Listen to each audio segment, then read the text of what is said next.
My sister Lila was dying, that's the only reason I did it. Not for thanks, not for recognition. Not because I thought she deserved it, because she was my sister, and she was dying. Lila was 3 years older than me. Growing up, we weren't close. She was our mother's favorite, the golden child, the one who could do no wrong. I was the afterthought, the one who was expected to be grateful for whatever scraps of attention came my way. But none of that mattered when the doctor called. Your sister needs a kidney, my mother said, her voice cracking. They've tested everyone, no one matches. She has months left, maybe less. I sat down heavily. Lila and I hadn't spoken in 2 years. Not since she'd taken credit for a work project I'd spent months on. Then denied it when I confronted her. Our mother had taken her side, as always, but she was dying. Get me tested, I said. My mother stared at me. You do that after everything? She's my sister. The tests came back. I was a match, perfect match. The doctor said it was rare, almost miraculous. Lila called me that night. She was crying. Suenri, I don't know what to say after everything I've done. Don't. I said, just get better. The surgery was scheduled for 3 months later. Those months were strange. Lila and I talked more than we had in years. She apologized for things I'd long stopped caring about. I told her it was okay, even though it wasn't. We pretended we were a real family. My mother was everywhere, hovering, planning. Making lists, she organized everything, the hospital, the aftercare, the follow-up appointments. For Lila, for her precious daughter, I didn't expect the same attention I never had, but I did expect something. The day before surgery, I was in the hospital for final tests. Lila was already admitted. Resting in her room, my mother sat with her, holding her hand, stroking her hair. When I walked in, they both looked up. How are you feeling? I asked Lila, scared. She whispered. My mother squeezed her hand. You'll be fine, baby. Sana, Rise giving you a second chance, Sana. Rise giving you a second chance. Not Sana Rise being so brave. Not Sana Rise making a huge sacrifice. Just a fact-a transaction. I swallowed my feelings and sat in the corner waiting. The surgery was scheduled for 7 a.m. They took Lila first, then me. I remember the cold of the operating table, the bright lights, the mask over my face. Then nothing. I woke up in recovery, groggy and in pain. A nurse was checking my vitals. Your surgery went well, she said. Your sister is out of surgery too. She's doing fine. I nodded. Too tired to speak. Rest now. Your family will be in to see you soon. I closed my eyes and waited. Hours passed. I woke up again. Still groggy, still in pain. The room was dim, quiet. No one was there. I checked my phone. No messages, no calls, nothing. I told myself they were with Lila. That was normal. She'd had major surgery too. They were probably just checking on her first. More hours passed. Nurses came and went. They adjusted my checked my incision, asked about pain levels. No family by evening. I couldn't pretend anymore. I called my mother. She answered on the third ring. Hello, Mom. It's me. I'm awake. Oh, good. How are you feeling? Sore, tired. When are you coming to see me? A pause. We're with Lila right now. She's having a hard time. The pain is really bad for her.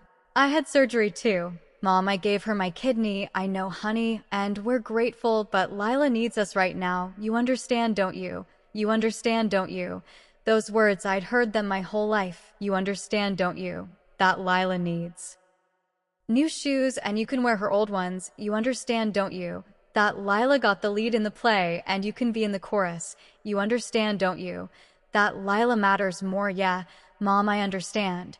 I hung up the next day. Still no visitors. My mother called once to check in. Lila sent a text. Thanks for the kidney. Feeling better, talk soon.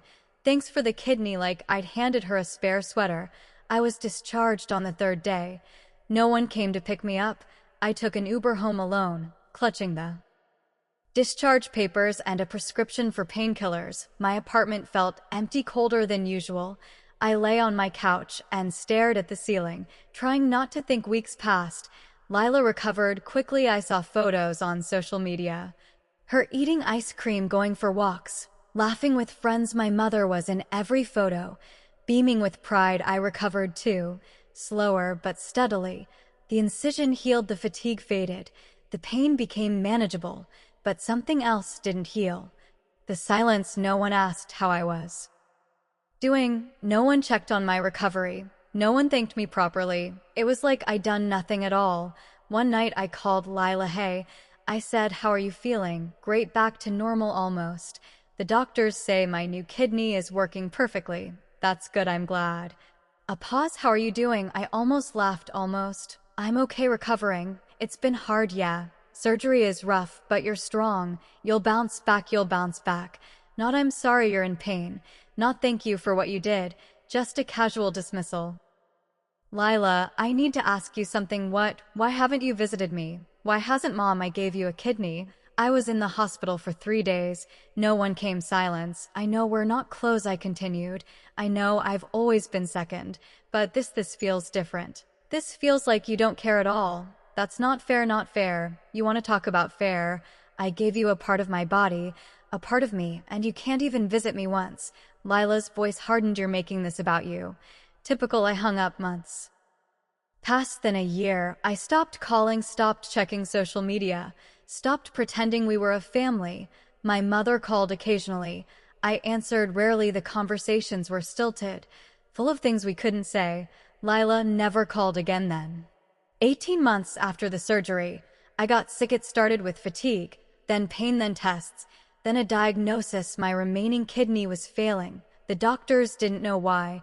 Sometimes these things happen. They said no explanation, no warning, just bad luck. I needed a transplant again. This time there was no perfect match. This time I went on the list. This time I waited. Months passed. Dialysis 3 times a week. Exhaustion, nausea, hope fading. I didn't tell my family. What was the point? But somehow Lila found out. She showed up at my apartment one evening. I could barely stand, but I opened the door. Sunny. Lila, I heard about your kidney. I'm on the list waiting. She looked at me for a long moment. Then she said something I never expected. Test me. What? Test me, see if I'm a match. I stared at her. You do that? You gave me a kidney. You saved my life. It's my turn. I didn't know what to feel. Hope, suspicion, gratitude. Lila, you don't have to. Yes, I do. Not because I owe you, because you're my sister, and I've been a terrible one. The tests came back. She was a match. The surgery was scheduled. This time she was the donor. I was the recipient this time. When I woke up, she was there, sitting in the corner of my hospital room, pale and tired, but there. Hey, she whispered. Hey, you're okay though. Surgery went well. I nodded, too tired to speak. She came closer. I'm sorry for everything, for never visiting, for never thanking you, for being the worst sister in the world.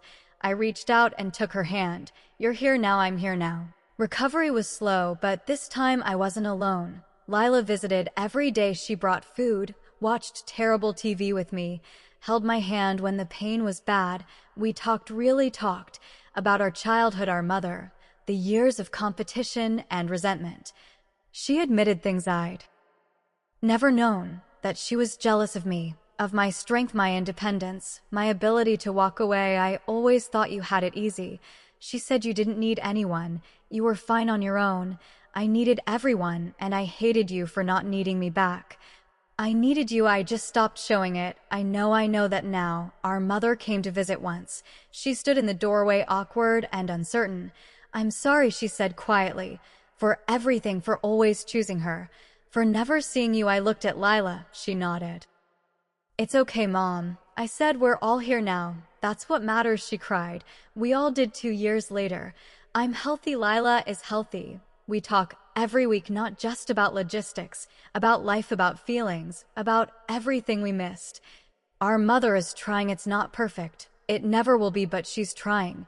I think about that first surgery sometimes, the one where I gave and got nothing in return, the loneliness, the pain, the silence. I don't regret it, not because it led to this, though it did, but because it was the right thing to do, even when no one thanked me, even when no one saw, because in the end, someone did see. Lila saw eventually, and that made all the difference. I donated my kidney to my sister. She never visited me in the hospital. But years later, she gave me hers, and we finally became the sisters we were always meant to be.